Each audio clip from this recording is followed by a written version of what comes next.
ബംഗാളിൽ ബി.ജെ.പിയുടെ പ്രതീക്ഷ ഓരോ ദിവസം കഴിയും തോറും കൂടിക്കൂടി വരികയാണ്. കാരണം മത്സരം അത്ര ടൈറ്റാക്കി മാറ്റാൻ ബി.ജെ.പിക്ക് സാധിച്ചിട്ടുണ്ട്. ഏറ്റവും ഒടുവിൽ വന്ന പാർട്ടിയുടെ ഇൻറ്റേർണൽ സർവേ പ്രകാരം 115 മുതൽ 125 സീറ്റ് വരെ ബി.ജെ.പിക്ക് ജയിക്കാൻ സാധിക്കും. നിലവിലെ ഒരു സാഹചര്യത്തിൽ 294 അംഗ നിയമസഭയിൽ 115 മുതൽ 125 സീറ്റ് വരെ ബി.ജെ.പിക്ക് ജയിക്കാൻ സാധിക്കുമെന്നാണ് വിലയിരുത്തൽ. ഇതിനർത്ഥം മത്സരം എക്സ്ട്രീം ടൈറ്റ് ആയിരിക്കുന്നു എന്നുള്ളതാണ്. കാരണം തൃണമൂലിന് അഡ്വാൻറ്റേജ് ഇപ്പോഴും ഉണ്ട്, പക്ഷേ ഓരോ ദിവസം കഴിയുമ്പോഴും ബി.ജെ.പി ഇമ്പ്രൂവ് ചെയ്ത് അവരുടെ നില മെച്ചപ്പെടുത്തുന്നു എന്നുള്ള റിപ്പോർട്ടുകളാണ് വരുന്നത്.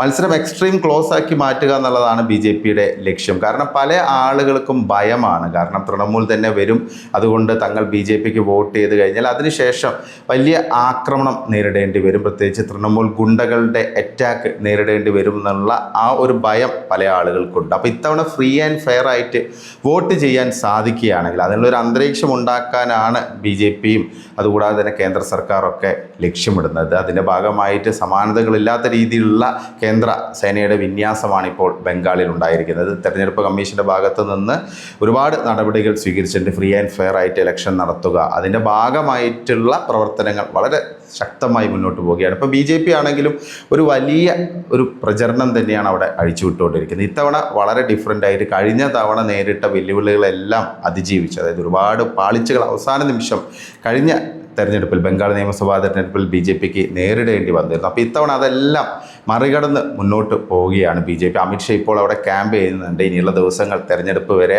അമിത്ഷാ അവിടെ ഉണ്ടാകും. ലോക്കലി തന്നെ ജനങ്ങൾക്കിടയിൽ ഒരു വിശ്വാസം കൊണ്ടുവരിക, ബി.ജെ.പി ജയിക്കുമെന്നുള്ളൊരു വിശ്വാസം കൊണ്ടുവരിക എന്നുള്ളതാണ്. അങ്ങനെ കൊണ്ടുവരാൻ സാധിക്കുകയാണെങ്കിൽ ബി.ജെ.പിക്ക് 150 മുതൽ 175 വരെയുള്ളൊരു ഫിഗറിൽ എത്താൻ സാധിക്കുമെന്നുള്ളൊരു വിശ്വാസം പാർട്ടിക്കുണ്ട്. എന്തായാലും ഈ ഇൻറ്റേർണൽ സർവേ ബി.ജെ.പിക്ക് ഒരു ശക്തി നൽകുന്ന കാര്യമാണ്. ബി.ജെ.പിക്ക് ഒരുപാട് ഫാക്ടേഴ്സ് ഇത്തവണ അനുകൂലമായിട്ട് വരുന്നുണ്ട്. ഒന്ന്, SIR-മായി ബന്ധപ്പെട്ട് ഏതാണ്ട് 90 ലക്ഷം വോട്ടുകളാണ്, ഇല്ലീഗലായിട്ടുള്ള വോട്ടുകളാണ് പുറത്തു പോയിരിക്കുന്നത്. അപ്പോൾ അതിൽ തന്നെ ഇപ്പോൾ കഴിഞ്ഞ തെരഞ്ഞെടുപ്പ് നോക്കുകയാണെങ്കിൽ ഏതാണ്ട് 59 ലക്ഷമാണ് തൃണമൂൽ കോൺഗ്രസും ബി.ജെ.പിയും തമ്മിലുള്ള വോട്ട് ഡിഫറൻസ്. ഓരോ മണ്ഡലങ്ങളിൽ ഈ SIR ഡിലീഷൻ അതിനെ തുടർന്നിട്ടുള്ള മാറ്റങ്ങൾ ബി.ജെ.പിക്ക് ഗുണം ചെയ്യുമെന്നുള്ള ഒരു വിലയിരുത്തലാണ് പൊതുവേ ഉള്ളത്. പക്ഷേ ചെറിയ ആശങ്കയൊക്കെ ഉണ്ട്. കാരണം മത്വ കമ്മ്യൂണിറ്റി എന്ന് പറഞ്ഞാൽ ബംഗ്ലാദേശിൽ നിന്ന് വന്ന വിഭാഗക്കാരാണ്, ഹിന്ദു വിഭാഗക്കാരാണ്. അപ്പോൾ അവരുടെ വോട്ട് കുറേ പോയിട്ടുണ്ട് ഈ SIR-മായി ബന്ധപ്പെട്ട്. അപ്പോൾ അത് ബി.ജെ.പിക്ക് തിരിച്ചടിയാകുമോ എന്നുള്ളൊരു ആശങ്കയുണ്ട്. പക്ഷേ പാർട്ടി വളരെ കോൺഫിഡൻ്റ് ആണ്. കാരണം അവർക്ക് കൃത്യമായിട്ട് കണക്കുകളുണ്ട്. മമത തന്നെ പറയുന്നത് ഇപ്പോൾ ഈ ഡിലീഷൻ പ്രോസസ്സിന് ശേഷം തൻ്റെ വോട്ട് ബാങ്കിലെ ഭൂരിഭാഗം ആൾക്കാരെയുമാണ് നഷ്ടപ്പെട്ടതെന്നുള്ള രീതിയിലൊക്കെ പറയേണ്ടത്. വ്യാപകമായുള്ള ബംഗാളി ആ ഒരു വികാരം ഇളക്കി വിടാനാണ് മമതാ ബാനർജി ശ്രമിച്ചുകൊണ്ടിരിക്കുന്നത്. കാരണം നല്ലൊരു ഫൈറ്റാണ് ഇപ്പോൾ തൃണമൂൽ കോൺഗ്രസ് നേരിടുന്നത്. അപ്പം ബംഗാൾ നഷ്ടപ്പെട്ടതാണെന്ന് മമതയ്ക്ക് അറിയാം. അപ്പോൾ അതുകൊണ്ട് തന്നെ ബംഗാളി വികാരം അല്ലാതെ ആളിക്കത്തിക്കാനുള്ള ശ്രമമാണ് കഴിഞ്ഞ തവണത്തെ പോലെ തന്നെ മമത നടത്തിക്കൊണ്ടിരിക്കുന്നത്. പക്ഷേ ഇത്തവണ കാര്യങ്ങൾ അത്ര എളുപ്പമല്ല. കാരണം ബി.ജെ.പിയുടെ ഒരു വോട്ട് ബാങ്ക് എന്ന് പറയുന്നത് ബംഗാളിൽ OBC SC ST വിഭാഗക്കാരാണ്. വടക്കൻ ബംഗാളാണ് ബി.ജെ.പിയുടെ ശക്തി കേന്ദ്രം. അതിനൊപ്പം തന്നെ സുവേന്ദു അധികാരിയൊക്കെ വരുന്ന ആ ഒരു ജംഗിൾ മഹൽ, ആ റീജിയനിലും ബി.ജെ.പിക്ക് നല്ല സ്വാധീനമുണ്ട്. പക്ഷേ ബി.ജെ.പിക്ക് മുമ്പുള്ള ഒരു പ്രധാന വെല്ലുവിളി ഈ South 24 പർഗനാസ്, ഹുഗ്ലി, പിന്നെ North 24 പർഗനാസ്, ഹൗറ, ആ ഒരു സദേൺ ബംഗാളിലെ നഗര കേന്ദ്രീകൃതമായ പ്രദേശം, കൊൽക്കത്ത ഉൾപ്പെടുന്ന പ്രദേശം, അവിടെയാണ് ബി.ജെ.പിക്ക് ജയിക്കാൻ പറ്റാത്തൊരു സാഹചര്യം. പല മണ്ഡലങ്ങളിലും ബി.ജെ.പി പരാജയം നേരിട്ടതും അപ്രതീക്ഷിത തിരിച്ചടി നേരിട്ടൊക്കെ കഴിഞ്ഞ തവണ ആ ഒരു മേഖലയിലാണ്.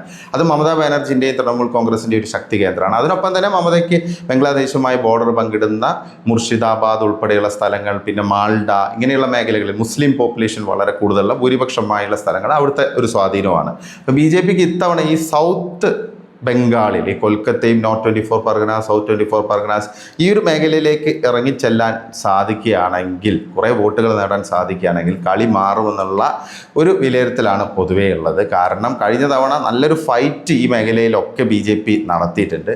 5000, 6000, 7000 വോട്ടുകൾക്കൊക്കെയാണ് പല മണ്ഡലങ്ങളിലും ബി.ജെ.പി സ്ഥാനാർത്ഥികൾ പരാജയപ്പെട്ടത്. പക്ഷേ ഈ SIR-ന് ശേഷമുള്ള ഒരു സിനാരിയോ, അതിനൊപ്പം തന്നെ ഈ ബംഗ്ലാദേശി അനധികൃത കുടിയേറ്റം, അതൊരു വലിയ വിഷയമാക്കി മാറ്റാൻ ബി.ജെ.പിക്ക് സാധിച്ചിട്ടുണ്ട്. അതുകൂടാതെ വികസന മുരടിപ്പ്, ആൻറ്റി ഇൻകംബൻസി വളരെ സ്ട്രോങ് ആണ്. കാരണം 2011 മുതൽ തൃണമൂൽ കോൺഗ്രസ് ആണ് ബംഗാൾ ഭരിച്ചുകൊണ്ടിരിക്കുന്നത്. അതൊക്കെ വോട്ടായിട്ട് മാറുമെന്നുള്ള ഒരു വിശ്വാസം പാർട്ടിക്കുണ്ട്. പ്രത്യേകിച്ച് ബി.ജെ.പിയുടെ ഒരു പ്രധാനപ്പെട്ട വെല്ലുവിളി അവിടുത്തെ ഭദ്രലോകിൻ്റെ പിന്തുണ ലഭിക്കുന്നില്ല എന്നുള്ളതാണ്. ഭദ്രലോക് എന്ന് പറയുമ്പോൾ ഈ ഫോർവേഡ് കാസ്റ്റ് ആയിട്ടുള്ള ആളുകൾ, അത്യാവശ്യം നല്ല സെറ്റിൽഡ് ആയിട്ടുള്ള ഉപരിവർഗം എന്ന് വേണമെങ്കിൽ നമുക്ക് പറയാൻ സാധിക്കും. മമതാ ബാനർജിയുടെ ഒരു സ്ട്രോങ് വോട്ട് ബാങ്ക് എന്ന് പറയുന്നത് ഈ ഭദ്രലോകാണ്. ചാറ്റർജി, ബാനർജി, മുഖർജി തുടങ്ങിയ ആളുകൾ, ഈ ഒരു ബ്രാഹ്മിൻസ് എന്ന് പറയും, ബംഗാളി ബ്രാഹ്മിൻസും മറ്റ് ഫോർവേഡ് കാസ്റ്റ് ആയിട്ടുള്ള വിഭാഗക്കാരും. അപ്പോൾ ഇവർക്കിടയിലേക്കും ഇത്തവണ BJPക്ക് ഇറങ്ങി ചെല്ലാൻ സാധിക്കുമെന്നാണ് പ്രതീക്ഷിക്കുന്നത്. കാരണം മറ്റ് സംസ്ഥാനങ്ങളിൽ നിന്ന് വിഭിന്നമാണ് ബംഗാളിൻ്റെ ഒരു സാഹചര്യം. മറ്റ് സംസ്ഥാനങ്ങളിൽ BJP വളർന്നത് ഈ ഫോർവേഡ് കാസ്റ്റ് വിഭാഗക്കാർക്കിടയിൽ, അതിനുശേഷം OBC, SC, ST വിഭാഗങ്ങളിലേക്ക് എത്തുകയാണ് ചെയ്തത്. പക്ഷേ ഇവിടെ സിറ്റുവേഷൻ നേരെ റിവേഴ്സാണ്. SC, ST, OBC വിഭാഗക്കാരാണ് BJPയുടെ സ്ട്രോങ് വോട്ട് ബാങ്ക്. അവരാണ് ആദ്യം മാറിയത്. CPM നിന്നൊക്കെ നേരെ BJPയിലേക്ക് എത്തുകയാണ് ഉണ്ടായത്. പക്ഷേ ഈ ഭദ്രലോക് പിന്തുണയ്ക്കാത്തത് BJPക്ക് ഒരു തിരിച്ചടിയാണ്. കാരണം നഗരമേഖലകളിൽ മുന്നേറാൻ BJPക്ക് സാധിക്കുന്നില്ല. പക്ഷേ ഇത്തവണ അവരുടെ വോട്ട് ബാങ്കിനിടയിൽ ഒരു വിള്ളൽ വന്നിട്ടുണ്ട്. ഒരുപാട് വിഷയങ്ങളുണ്ട്. ആർജിക്കർ ഇഷ്യൂ, പിന്നെ അതുകൂടാതെ ഈ മമതാ ബാനർജി അമിതമായിട്ട് കാഴ്ചവെക്കുന്ന ഈ ബംഗ്ലാദേശി ഒറിജിനായുള്ള ആളുകളോടുള്ള വിധേയത്വം, ഇതൊക്കെ ഒരു ഫാക്ടറാണ്. പിന്നെ ഭരണത്തിനെതിരെയുള്ളൊരു വികാരം, ഒരുപാട് വിഷയങ്ങളുണ്ട്. അപ്പോൾ അതുകൊണ്ട് അത് മാക്സിമം യൂട്ടിലൈസ് ചെയ്യാൻ സാധിക്കും. ഇപ്പോൾ ഒരുവിധം ട്രാക്കേഴ്സൊക്കെ പറയുന്നത് ഈ പറയുന്ന വിഭാഗം, അതായത് ഈ ഭദ്രലോക്, അവർക്കിടയിൽ ഒരു ചാഞ്ചാട്ടം ഉണ്ടായിട്ടുണ്ട്. അപ്പം ഒരു വലിയ മാറ്റം ഉണ്ടാകുമെന്നാണ് പ്രതീക്ഷിക്കുന്നത്. അപ്പോൾ ഇതാണ് BJPയുടെ ഒരു പ്രധാനപ്പെട്ട ടാക്ടിക്സ് ബംഗാളിൽ തൃണമൂൽ കോൺഗ്രസിൻ്റെ യഥാർത്ഥ ശക്തി എന്ന് പറയുന്നത് ബംഗ്ലാദേശിൽ നിന്ന് കുടിയേറി വന്ന മുസ്ലിങ്ങളും തദ്ദേശീയരായുള്ള മുസ്ലിങ്ങളൊക്കെയാണ്. ഏതാണ്ട് 30% അടുത്ത് വരുന്ന ഒരു ജനവിഭാഗം മുസ്ലിങ്ങളാണ്. 90 മണ്ഡലങ്ങളിൽ, 294 മണ്ഡലങ്ങളിൽ ഏറ്റവും ചുരുങ്ങിയത് 90 മണ്ഡലങ്ങളെങ്കിലും നിർണായക സാന്നിധ്യമാണ് മുസ്ലിം വിഭാഗക്കാർ. അപ്പോൾ ഇവരുടെ പിന്തുണ കഴിഞ്ഞ തെരഞ്ഞെടുപ്പുകളിലൊക്കെ ഏതാണ്ട് 80% അല്ലെങ്കിൽ അതിലധികം മമതാ ബാനർജിയുടെ പാർട്ടിക്ക് തൃണമൂൽ കോൺഗ്രസിന് ലഭിച്ചിരുന്നു. അപ്പോൾ ഇത്തവണ ഈ ഉന്നയാൻ പാർട്ടി, ആം ജനത ഉന്നയാൻ പാർട്ടി എന്ന് പറഞ്ഞ് മുൻ തൃണമൂൽ കോൺഗ്രസ് നേതാവ് സ്ഥാപിച്ച ആ ഒരു പാർട്ടി, ഹുമയൂൺ കബീർ സ്ഥാപിച്ച ആ പാർട്ടി കുറച്ച് വോട്ട് പിടിക്കും, പ്രത്യേകിച്ച് മുർഷിദാബാദ്, ഉത്തർ ദിഞ്ചാപൂർ, മാൾഡ പ്രദേശങ്ങളിൽ എന്നാണ് ഒരു വിലയിരുത്തലുള്ളത്. പിന്നെ ഒവൈസിയുടെ പാർട്ടിയും മത്സരിക്കുന്നുണ്ട്. ഒവൈസിയുടെ പാർട്ടി ആദ്യം ഈ ഹുമയൂൺ കബീറിൻ്റെ പാർട്ടിയുമായി ചേർന്ന് മത്സരിക്കാനായിരുന്നു പ്ലാൻ ചെയ്തിരുന്നത്. പിന്നീട് ചില വിഷയങ്ങളൊക്കെ ഉണ്ടായതുകൊണ്ട് അവർ മാറിയിട്ടുണ്ട്. അവർ ഒറ്റയ്ക്കാണ് മത്സരിക്കുന്നത്. പിന്നെ CPM ആണെങ്കിൽ ഇത്തവണ കോൺഗ്രസുമായി സഹകരിച്ചല്ല തെരഞ്ഞെടുപ്പിനെ നേരിടുന്നത്. ISF എന്ന് പറയുന്ന മറ്റൊരു മുസ്ലിം പാർട്ടിയുമായി ചേർന്നാണ് CPM പ്രവർത്തിക്കുന്നത്. SDP ഒക്കെ ആയിട്ട് അവർക്ക് സഹകരണം ഉണ്ടെന്നാണ് അറിയാൻ സാധിക്കുന്നത്. അപ്പം ഈ രീതിയിൽ മുസ്ലിം വോട്ട് അല്പമെങ്കിലും ഒരു പോർഷനെങ്കിലും സ്പ്ലിറ്റ് ചെയ്യുകയാണെങ്കിൽ അത് BJPക്ക് ഗുണം ചെയ്യും. BJPക്ക് കാര്യങ്ങൾ കുറച്ചുകൂടി അച്ചീവ് ചെയ്യാനുള്ള ഒരു അവസരം അവിടെ ഉണ്ടാകുമെന്നുള്ളതാണ്. പിന്നെ അതിനൊപ്പം തന്നെ സുവേന്ദു അധികാരിയുടെ പോപ്പുലാരിറ്റി വളരെ കൂടിയിട്ടുണ്ട്. പണ്ടത്തെ ആ ഒരു സിറ്റുവേഷനല്ല. മമതയും സുവേന്ദുവും തമ്മിലുള്ള ഡിഫറൻസ് ഒക്കെ ഒരുപാട് ഒപ്പീനിയൻ പോൾസിലൊക്കെ വളരെ കുറഞ്ഞിരിക്കുകയാണ്. ആരാണ് നിങ്ങളുടെ ഫേവറേറ്റ് ചോയ്സ് എന്നുള്ള ആ ഒരു ചോദ്യത്തിനുള്ള ഉത്തരത്തിൽ നല്ലൊരു ശതമാനം ആളുകൾ സുവേന്ദു അധികാരി ഇപ്പോൾ പിന്തുണയ്ക്കാൻ തുടങ്ങിയിട്ടുണ്ട്. അപ്പോൾ അതും ഒരു പോസിറ്റീവായുള്ള കാര്യമാണ് BJPക്ക്. പിന്നെ ഇത്തവണ ഒരു ലോ പ്രൊഫൈലായിട്ടുള്ള ക്യാമ്പയിനാണ് BJP നടത്തിക്കൊണ്ടിരിക്കുന്നത്. കാരണം ഈ ഉത്തരേന്ത്യയിൽ നിന്നുള്ള നേതാക്കളെ അധികം കൊണ്ടുവരാതെ ലോക്കൽ ലീഡേഴ്സിനെ തന്നെ കൂടുതലായിട്ട് ഹരിയാന മാതൃകയിലൊക്കെ ഉപയോഗിക്കുന്ന ഒരു ടാക്ടിക്സാണ് ബംഗാളിലും BJP പയറ്റിക്കൊണ്ടിരിക്കുന്നത്. Sunil Bansal BJP national general secretary, പിന്നെ അതുകൂടാതെ കേന്ദ്രമന്ത്രി ഭൂപേന്ദ്ര യാദവ്, മറ്റൊരു മന്ത്രിയായ നിത്യാനന്ദ റായ്, ഇവരെല്ലാം ക്യാമ്പ് ചെയ്താണ് അവിടെ പ്രവർത്തിക്കുന്നത്. ബിപ്ലബ് കുമാർ, മുൻ ത്രിപുര മുഖ്യമന്ത്രി, അവിടെ വളരെ സജീവമായിട്ട് ഇടപെടുന്നുണ്ട്. അപ്പം ആ രീതിയിൽ ഒരു വോട്ടർമാർക്കിടയിലും പ്രവർത്തകർക്കിടയിലും ആ ഒരു മൊറയിൽ കൂട്ടുക എന്നുള്ളതാണ് BJPയുടെ ഇപ്പോഴത്തെ ലക്ഷ്യം.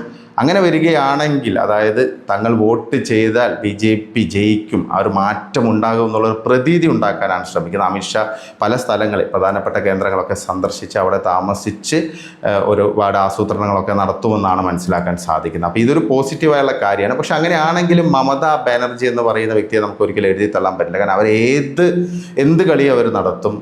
ബംഗാളി വികാരം ഇളക്കി വിടും, മത്സ്യം കഴിക്കാൻ പറ്റില്ല BJP വന്നു കഴിഞ്ഞാൽ എന്ന് പറയുന്നുണ്ട്. അതുകൂടാതെ ബംഗാളിനെ വിഭജിക്കും എന്നുള്ള കുപ്രചരണം അഴിച്ചു വിടുന്നുണ്ട്. അപ്പോൾ ഇങ്ങനെയുള്ള ഒരുപാട് ടാക്ടിക്സ് നടക്കുന്നുണ്ട്. പക്ഷേ ഈ ഒരു ഗുണ്ടാഗിരിയെ ഇത്തവണ മറികടക്കാൻ സാധിക്കുകയാണെങ്കിൽ അത് ബംഗാളിലെ ജനങ്ങൾക്കൊരു വലിയ ആശ്വാസം തന്നെയായിരിക്കും. കാരണം മമതാ ബാനർജിയുടെ നേതൃത്വത്തിൽ കഴിഞ്ഞ കുറേ കാലമായിട്ട് നടക്കുന്നത് അവിടെ അക്ഷരാർത്ഥത്തിലൊരു ഗുണ്ടാഗിരിയാണ്. അപ്പോൾ അതിനൊരു മാറ്റം ഉണ്ടാകുമെന്നുള്ളൊരു പ്രതീക്ഷ വന്നിട്ടുണ്ട്. മത്സരം എക്സ്ട്രീം ടൈറ്റാണ്. ഇനിയുള്ള ദിവസങ്ങളിലെ BJPയുടെ ആ ഒരു പെർഫോമൻസ് അതൊരു പ്രധാനപ്പെട്ട സംഭവം തന്നെയായിരിക്കും. കാരണം അധികം പഴുതുകളൊന്നും ഇല്ലാതെ, പാളിച്ചകളൊന്നും ഇല്ലാതെ ക്യാമ്പയിനിങ് മുന്നോട്ട് പോയി അവസാനിപ്പിക്കാൻ സാധിക്കുകയാണെങ്കിൽ വലിയൊരു ചാൻസ് BJPക്ക് ഉണ്ട്. പിന്നെ പ്രധാനമന്ത്രി നരേന്ദ്രമോദിക്ക് അത്രയും വലിയൊരു പോപ്പുലാരിറ്റി ബംഗാളിലുണ്ട്. മമതയുടെ ഏറ്റവും വലിയ സ്ട്രെങ്ത് എന്ന് പറയുന്നത് സ്ത്രീ വോട്ടർമാരാണ്. എന്നാൽ അവർക്കിടയിലേക്ക് നുഴഞ്ഞു കയറി വോട്ടുകൾ പിടിക്കാനുള്ളൊരു കപ്പാസിറ്റി പ്രധാനമന്ത്രി നരേന്ദ്രമോദിക്കുണ്ട്. എക്സ്ട്രീംലി പോപ്പുലറാണ് നരേന്ദ്രമോദി ബംഗാളിൽ എന്നതാണ് ഒരു വസ്തുത. അപ്പോൾ അദ്ദേഹത്തിൻ്റെ ക്യാമ്പയിനിങ്, അദ്ദേഹത്തിൻ്റെ റാലികളിലൊക്കെ വൻ ജനപങ്കാളിത്തമാണ് നമുക്ക് കാണാൻ സാധിക്കുന്നത്. എന്തായാലും നമുക്ക് കാത്തിരുന്ന് കാണാം. കൂടുതൽ വിലയിരുത്തലുകൾക്ക് വലിയ സ്കോപ്പില്ല. പക്ഷെ അങ്ങനെയാണെങ്കിലും ഇത്തവണ ഒരു ടൈറ്റ് ഫൈറ്റ് തന്നെയാണ് ബംഗാളിൽ നടന്നുകൊണ്ടിരിക്കുന്നത്. മമത വീഴുകയാണെങ്കിൽ പിന്നീട് നോക്കേണ്ട ആവശ്യമില്ല, തിരിഞ്ഞു നോക്കാൻ പറ്റാത്തൊരു സാഹചര്യമായിരിക്കും അവിടെ ഉണ്ടാകുക. ഇനിയുള്ള ദിവസങ്ങൾ, അവസാന നിമിഷത്തെ ക്യാമ്പയിനിങ്, അത്തരം സംഭവങ്ങളൊക്കെ ഒരു നിർണായകമാകും. ഇത്തവണ 2 ഘട്ടങ്ങളായിട്ടാണ് തെരഞ്ഞെടുപ്പ് നടക്കുന്നത്. അതുകൊണ്ട് തന്നെ അമിതമായിട്ടുള്ള ഗുണ്ടായിസമൊന്നും മമതാ ബാനർജിക്കും അവരുടെ പാർട്ടിക്കും നടത്താൻ സാധിക്കില്ല. കഴിഞ്ഞ തവണ 8 ഘട്ടങ്ങളൊക്കെ ആയിട്ടാണ് തെരഞ്ഞെടുപ്പ് നടന്നത്. അപ്പോൾ ഓരോ മേഖലയിലും പോയിട്ട് അവിടെ പോയി ഓരോ ദിവസവും പോയിട്ട്, അതായത് ഓരോ തെരഞ്ഞെടുപ്പ് നടക്കുന്ന ദിവസങ്ങളും പോയിട്ട് ഗുണ്ടായിസം കളിച്ച് ആളെ പേടിപ്പിച്ച് വോട്ട് ചെയ്യിപ്പിക്കാതിരിക്കുക, അങ്ങനെയുള്ള പല ടാക്ടിക്സും മമത നടത്തിയിരുന്നു. അപ്പോൾ ഇത്തവണ കഴിഞ്ഞ തവണത്തെ പല ടാക്ടിക്സും BJPക്ക് മുമ്പിൽ വർക്കൗട്ട് ആവുന്നില്ല. അതാണ് ഈ മത്സരം എക്സ്ട്രീം ടൈറ്റ് ആയിരിക്കുന്നത്.